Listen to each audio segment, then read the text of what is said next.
Hello, in front of me I've got Samsung Galaxy Z Flip 3. Today I'll show you how to change alarm sound.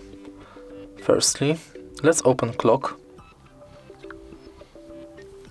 find alarms and select yours. Now tap on alarm sound,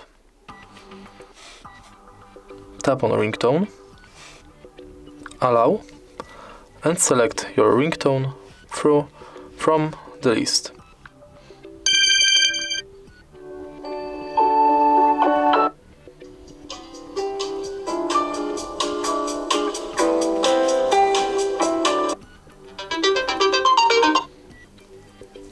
Now your new alarm sound is set. If you find this video helpful, please leave like, comment and subscribe.